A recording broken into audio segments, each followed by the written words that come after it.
MOTROLIX. Here I am behind the wheel of the all-new 2024 Chevy Trax. This is the RS, the 2RS model, which is, well, it's the range topper of the RS trims, and it slots right below the truly range-topping active trim. So essentially, this is the more well-equipped, sporty trim level, sporty looking trim level. And the first thing that I notice is that this does not feel like a crossover. This, to me, it looks like a crossover from the outside, but to me this feels more like kind of a hatchback, and it really just continues to remind me of the now long discontinued Chevy Cruze hatchback. It kind of has similar proportions. It has similar lines, although definitely not the same. I think this car actually looks a lot better than the Cruze ever did. But even from a driving standpoint, it doesn't necessarily drive like a crossover, which, you know, overall a crossover, all that is a slightly raised sedan or a slightly raised hatch, to be more accurate. So to me, this drives a bit more sporty, a bit more agile, and I think that was really done on purpose. The irony of all of this is that as I was talking to some product planners earlier today, they told me that this car, the 2024 Trax in general, it was envisioned when development work started on it years ago. It was envisioned as a replacement for the Chevy Cruze, believe it or not. So the fact that it reminds me of a Cruze, I guess, is quite on purpose. On the highway, the Trax is quite nice. I'm driving just about 60 miles an hour right now on the interstate. There is very little as far as a lack of refinement goes, meaning that this car is pretty refined, especially for its price point. This is by no means a penalty box or, you know, something that you only get into when you have to go somewhere. The suspension does a great job in terms of soaking up the bumps. It has a good amount of power from its 1.2 liter turbocharged 3-cylinder engine. That's right, it's a 3-cylinder. The RPO code, for those of you keeping track at home, is LIH, and it makes a pretty healthy 138 horsepower and 163 pound-feet of torque. It's nothing to write home about. This is by no means a sports car, a muscle car. You're not going to be doing any kind of track time with this, obviously. You're not going to be racing from stoplight to stoplight. But as far as just basic transportation, this is, from what I can feel and see right now, this is more than enough. Meaning that not only can the Trax get out of its own way, but it can also, you know, get out of the way of traffic. If, you know, you're taking on an on-ramp, for instance, it can handle that just fine. And at least to me, that is good news. In fact, it's great news, because there's some out there who, you know, who poo-poo the 1.2 liter 3-cylinder engine. Even the 1.3 that is offered in the Trax's corporate sibling, the Chevy Trailblazer, there are folks out there who poo-poo that as well. You know, the typical line goes, it's a 3-cylinder engine, it sucks. No, not at all. Actually, it doesn't suck, because here I am going 40 miles an hour, I'm going to floor it, and it accelerates. And if this is not enough power for you, then you're doing something wrong, in my opinion, as far as just driving cars in general. You probably shouldn't be driving. If this is not enough power, if you can't make this work, and you feel that this is unsafe for you to merge onto highways and stuff like that, you probably, in my opinion, should not be driving. This has plenty of power. This is the same level of power that the outgoing Trax had. This is a similar level of power, more in fact, than the outgoing Chevy Spark, the now discontinued Chevy Spark, had, and it's a similar level of power that the Cruze had. So if you didn't have an issue with any of those cars, and you all of a sudden have developed an issue with the Trax for it using a turbo 3-cylinder engine, well, I'd say that there's something off about that kind of thinking. Overall, the power is adequate for what this vehicle is. It can get the Trax going from 0 to 60. It can get it going onto on-way highway ramps. I tested quite a bit of that out yesterday when I was driving the active trim level. So the power levels are definitely adequate. I'll just leave it at that. The interior is very good. It's not soft touch materials all over the place. There's very few soft touch materials in general, but the way that this cabin is configured, the way that it's laid out, you know, it's done in a way that presents the hard touch materials in a nice way. Everything that is hard touch here is actually presented and executed in a way that isn't bad at all. It actually makes it feel a bit more premium than the vehicle truly is. For instance, this dash and all the other decor, it looks very nice. It has nice little patterns to it, nice little red accents throughout the cockpit. You know, in the case of the RS, and then in the case of active, those accents are yellow. For instance, the patterns on the dash, it's kind of this triangular pattern from what I can see, and then it's followed by a red accent that runs the length, kind of the width rather, of the dash, followed by some piano black plastic with another little decor at the bottom there on the front passenger side of the dash. The way that the AC vents are also treated is also really nice.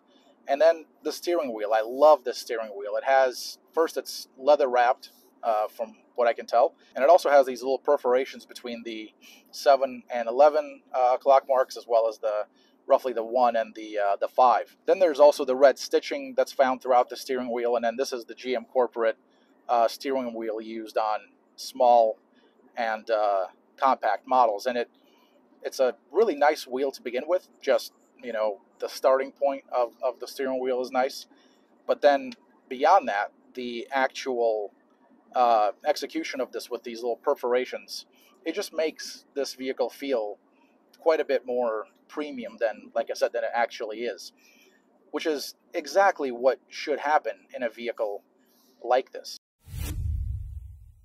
Okay, so now I've come up on some twisties, and I'll put the 2024 Trax through its paces on these backcountry roads in North Carolina. These are some great roads, by the way. All right, here's a turn. Woohoo! This thing scoots. It handles very well. The body control is simply great. The engine does its thing. Yep, it accelerates and pushes the vehicle through. And I'm just so impressed by how buttoned down this vehicle feels. This is night and day over the last generation Trax, which would have already flipped over, I think, at this point, had I been driving it in the same way that I'm driving this one. Yeah, this is very impressive. And this is ultimately kind of the result of three things coming together all at once. First, this Trax, designers and engineers gave it a wider track, a much wider track than the last gen, the outgoing Trax. That was for two reasons. The first reason is to deliver this much more, you know, satisfying, much more stable driving experience, one. And two, the second reason for giving it this wider track is to give it a much more aggressive appearance, a much more athletic appearance from the outside, right? Just looking at the vehicle, it looks really good. So the first reason for the great handling is the wider track. Second reason, well, this has a very good solid suspension, and this suspension has been tuned to, in my opinion, kind of to perfection on a vehicle like this. I mean, this is not a corner carver, right? This is not a vehicle that you're going to take to the track But if you wanted to take the 2024 Trax and drive it through some backcountry roads, through some mountain roads perhaps, it's great. It really complies. Not only does it comply, it goes well beyond just complying. It really shines, I think. So that's the second reason. And then the third reason why that 2024 Trax handles so well is because of the decreased height overall. So less weight up top means a lower center of gravity, and that also comes through on these windy backcountry roads here. So the handling, I'd say that's a win for the 2024 Trax. Let's now talk about the braking. So I'm going to roll up and brake, and the braking is very good. This is something that I've been noticing quite a lot over the past, I don't know, a few years, I'd say, specifically about GM vehicles, is that they've really honed in on the braking ability of most of their vehicles. I'm not talking about electrics because those use, regenerative braking or regen on demand. And so those are a little bit different. But the internal combustion powered vehicles like this 2024 Trax, GM has done a really good job when it comes to braking performance. Not only is the braking feel good, meaning that the pedal itself feels good, there's not much travel, meaning that I don't need to apply the brake pedal all that much before I feel the pads making contact with the rotors. So that's one. And then the second thing is that when I just brake, the whole vehicle feels very solid. There's not much nosedive. It feels very planted, and this is just very, very impressive. For an entry-level vehicle, priced where the Trax is priced, this is, quite a bit more than I expected, and really a job really well done on the part of GM and Team Chevy. The seating position and visibility. Let's talk about that. Well, right away, the seating position is pretty good. I don't really feel like I'm in a bad spot when it comes to the seating position. So I think that's a-okay. The seat itself is pretty comfy. I think this is actually quite a better seat than that used on the outgoing Trax. So that's good news. And then visibility. Visibility is just great. I have a pretty big expansive windshield in front of me. The side windows are pretty big as well. But boy, does this thing handle.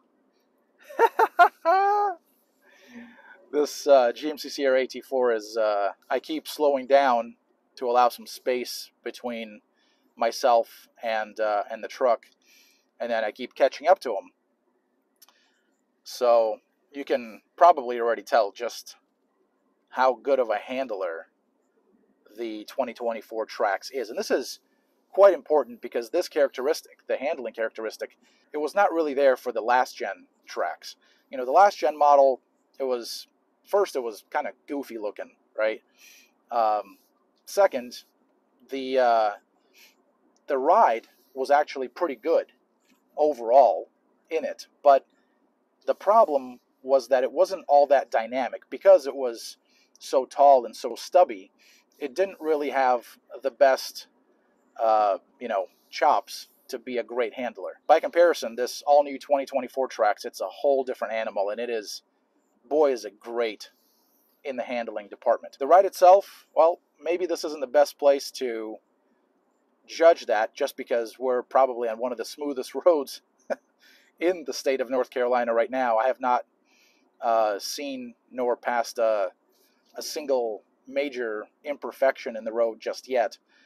But I did have some time on a more rough road back, about 20-30 minutes ago, and the Trax it didn't feel like it was the smoothest car, but it actually felt quite solid on such an imperfect road surface as the one that I was driving on. So overall, I'd say that the ride feels quite good. It's not overly soft and it's not overly harsh. I'd say that it's just strikes a perfect balance between too harsh and too soft. So I'd say it's just right, and that's really more than I could ask for, especially from a vehicle like this in this price point.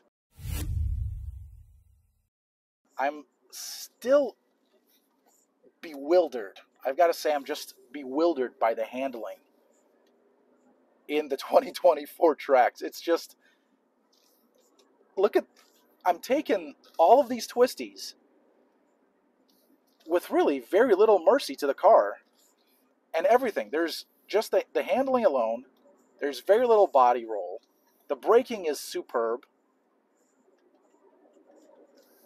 Like, here's a nice, looks like a sweeper. I accelerate through, I brake, and I turn the wheel, and it just does it for me with very little fuss. This has to be like the Corvette of B-segment crossovers from a handling standpoint. That handles better. This is so good. And I'm still bewildered, surprised, pleasantly surprised, by just how little body roll there is in the 2024 Trax.